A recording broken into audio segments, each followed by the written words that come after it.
pada dasarnya dapat menjadi hebat. Karena setiap orang memiliki potensi diri yang apabila dikembangkan dapat menjadi sebuah prestasi. Prestasi tentu saja bukan hanya dalam hal akademik. Namun di sisi lain, banyak orang yang telah berprestasi pada bidang non-akademik, seperti olahraga, seni, musik, dan lainnya. Pemirsa, di episode kali ini kita akan membahas salah satu prestasi non-akademik yang telah dicapai oleh salah satu mahasiswa Universitas Lampung, tepatnya juara speed kick pada beberapa event pertandingan bergengsi. Kita akan membahas mengenai bidang olahraga taekwondo ini lebih dalam lagi. Tentang bagaimana persiapan yang dilakukan, apa saja keuntungan yang didapatkan. Nah, untuk menjawab pertanyaan-pertanyaan tersebut, kami hadir dalam program Bincang-Bincang Mahasiswa. Action.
Wah, pemirsa, keren banget nih ya gerakan taekwondo dari atlet kita nih. Boleh dong Denti, kapan-kapan aku nih diajarin nih, boleh kan? Boleh, boleh. Oke.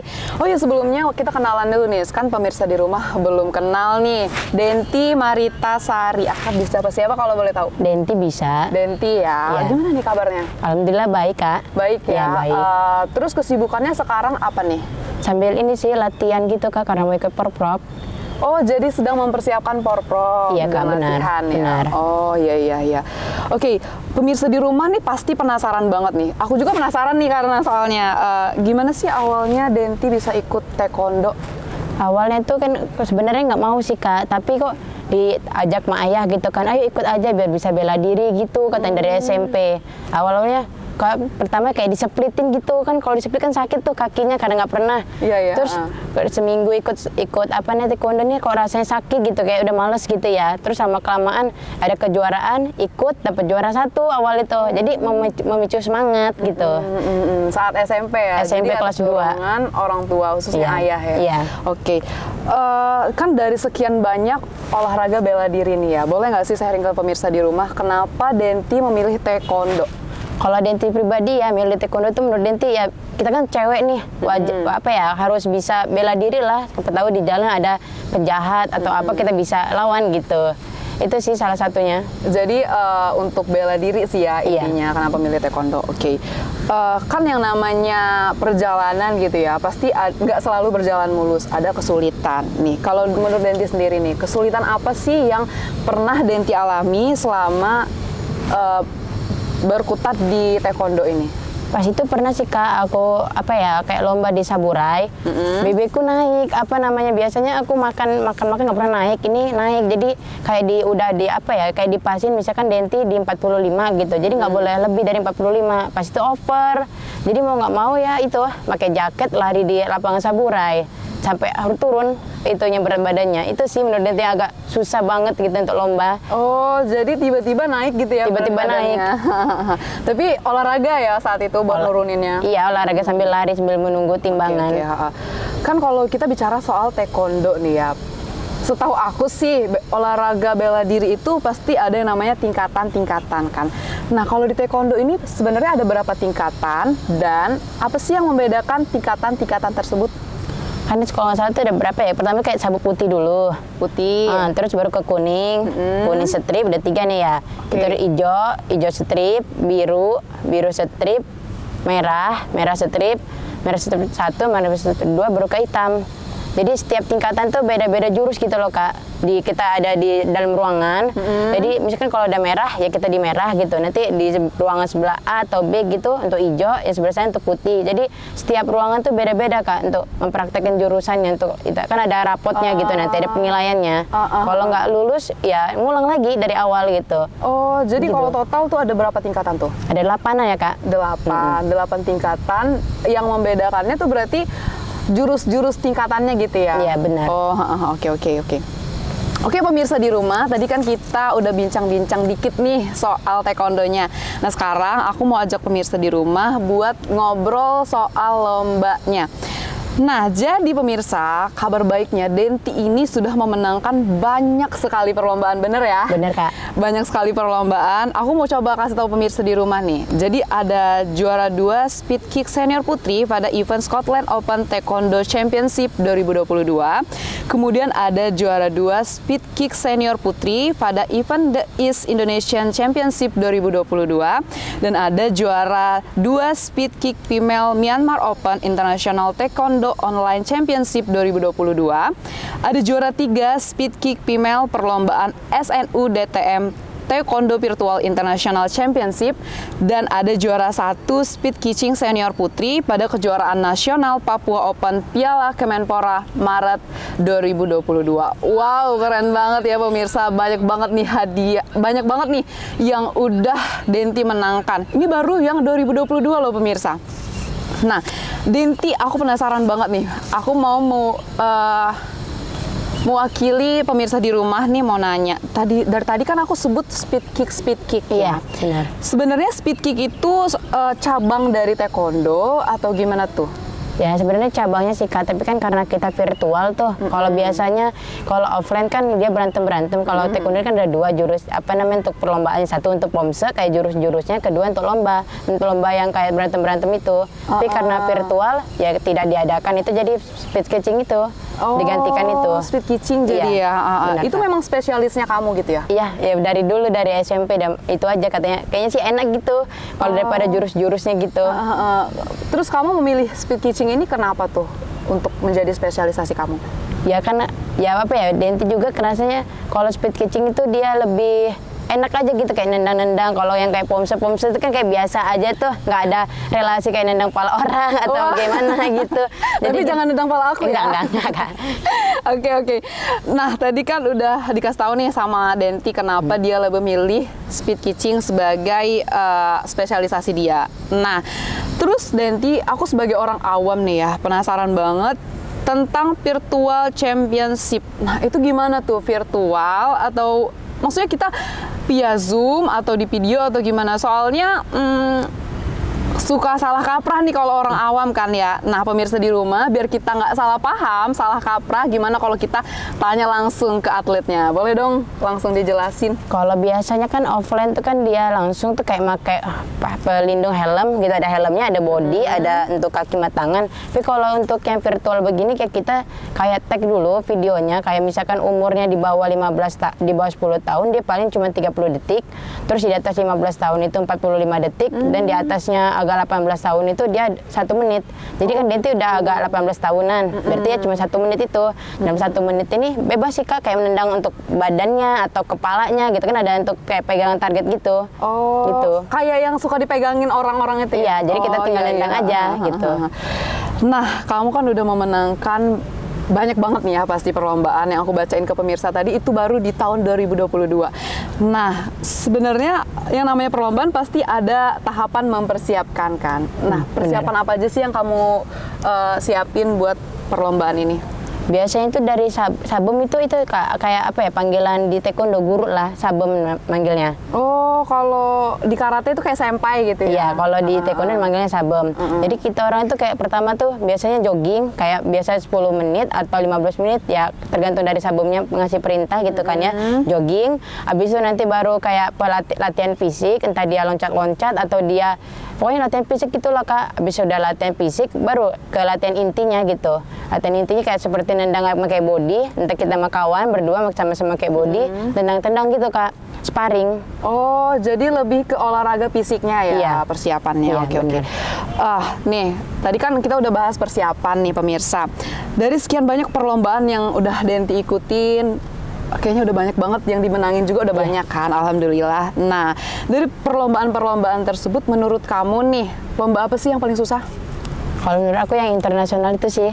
Internasional Iya. yang championship itu? Iya, karena kan aku belum pernah sih Kak kayak ikut lomba untuk internasional ini. Kemarin tuh karena ada dapat info dari HP, ada apa proposal dari internasional, kata aku ya ikut-ikut lah, siapa tahu bisa gitu kan ya. Oh, jadi awalnya tuh kayak coba-coba gitu ya? Ya coba-coba, karena belum pernah ke internasional, belum kayak sistem penilainya tuh bagaimana, belum paham gitu. Biasanya kan kita ikutin paling pol-pol nasional gitu, provinsi kan udah sering di Bandar Lampung gitu kan. Karena ya udahlah masih ada yang ingin kita coba aja internasional gitu. Pemirsa, contoh nyata dari iseng-iseng berhadiah nih, keren banget. Nih, tadi udah bahas perlombaan, udah bahas persiapan segala macam. Tapi kan Denti tentu sekarang masih mahasiswa dong statusnya. Iya. Boleh tahu mahasiswa semester 4 ya berarti Semester ya? 4. Oke. Nah, kalau mahasiswa kan stereotype orang-orang kebanyakan itu tugas dan tanggung jawabnya itu belajar, ngajain tugas, pokoknya hal-hal yang lebih berbau akademik ya. Nah, menurut Denti sendiri nih, ya berdasarkan pengalaman Denti, perkuliahan itu keganggu nggak karena taekwondo? Ya kalau ganggu mah ganggu sih Kak sebenarnya. ganggu ya? Iya. Tapi kan Kenapa tuh ganggunya? apa ya, kayak balik lagi sih sama kita kalau mau mentingin kuliah aja ya kita nggak punya prestasi ya sayang banget gitu kan. Jadi ya kayak dipakai aja, kayak kalau bisa ngerjain malam tugasnya kita kerjain malam, tapi kalau nggak bisa ya kita apa besoknya lagi kalau belum ada diandi gitu kan. Jadi kita bisa pakai untuk taekwondo, latihan taekwondo gitu. Biasanya latihan taekwondo juga sore Kak. Oh, coba dong tolong bisa dong dibagi share ke pemirsa di rumah nih. Gimana sih cara kamu manajemen waktunya? Bagi-bagi waktu antara perkuliahan. Karena kamu kayaknya perkuliahannya nggak terbengkalai gitu aja gitu kan. Walaupun udah berprestasi di akademik nih luar biasa nih. Boleh dong di-share ke teman-temannya? Kalau misalkan bagi waktunya ya kayak tadi sih Kak, kalau kata aku kalau misalkan dialinya masih lama tuh ya kita pakai dulu untuk latihan taekwondo gitu. Tapi kalau misalkan dialinya udah cepet ya mungkin izin sekali mau sabumnya izin ada diali ini tugas gitu ya boleh. Sabum juga mengerti sih karena kan memang kuliah bukan main-main gitu. Benar karena emang ya ada prioritas masing-masing gitu bener, ya. Oke. Terus namanya kita berproses ya, pasti ada yang namanya semangat up and down itu. Nah, tapi apa sih hal yang paling memotivasi kamu untuk terus berprestasi di akademik, di non-akademik gitu? Kalau prestasi itu yang hal paling penting apa ya Kak? Kayak semangat orang tua juga sih. Kalau memicu banget. Kalau misalkan apalagi Denti kan cucu pertama tuh tinggal sama kakek sama nenek. Jadi kita harus buktiin ke adik-adik kita tuh kalau kita tuh bisa, bukan nggak ada apa ya. Misalkan karena kuliah nggak bisa berprestasi kan nggak mungkin kan, pasti bisa semua orang lain gitu. Ya. Terus aku mau kasih pertanyaan nih, tapi Denti, pemirsa di rumah, Denti akan aku minta buat milih secara cepat. Siap? Siap. Oke. Kalau disuruh milih, Denti lebih suka taekwondo atau kuliah? Kuliah sih. Kuliah tetap. Kenapa tuh? Boleh di-sharing ke Kalau teman-teman. misalkan kuliah kita udah bisa melanjutkan taekwondo juga, tapi kalau taekwondo belum tentu kita belum bisa kayak bekerja di luar tentang perkuliahan. Jadi bisa menyatu gitu sih Kak. Kalau kita ngambil kuliah, kita udah positif bisa kedepannya bisa ngambil kuliah itu lagi, selesai kuliah maksudnya bisa bekerja di tempat kuliahnya itu, sama sesuai bisa jurusan ya. Sesuai jurusan dan bisa melanjutkan taekwondo. Tapi kalau kita berfokus sama taekwondo aja, kita nggak bisa kayak hanya berfokus taekwondo aja ya nggak bisa melekat ke yang lain gitu. Nggak bisa kuliah atau yang lainnya, pekerjaan yang lain seperti yang ada di kuliahan. Jadi prioritas si Denti ini tetap perkuliahan. Bener. Tetap pendidikan nih pemirsa, keren banget.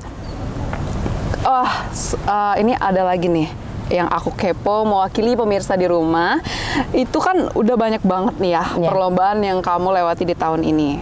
Boleh nggak sih kasih tahu ke pemirsa di rumah, lomba apa lagi sih yang bakal kamu ikuti dalam waktu dekat? Ini sih kayak yang aku tadi bilang ada porprov. Itu tapi masih lama sih Kak, bulan November 2022. November. Oh, persiapannya masih lama ya Iya. berarti ya. Tapi itu kan karena aku belum pernah ikut, karena itu kan minimal dan satu apa harus hitam lah sabuknya. Sedangkan aku masih merah strip 2, masih kurang satu tahap lagi gitu sih Kak. Oh. Jadi kemarin itu belum bisa ikut. Jadi ini lagi mau seleksi gitu. Jadi masih mengupayakan untuk naik sabuk dulu gitu Iya. ya. Denti, ada pesan. Keren-keren. Iya.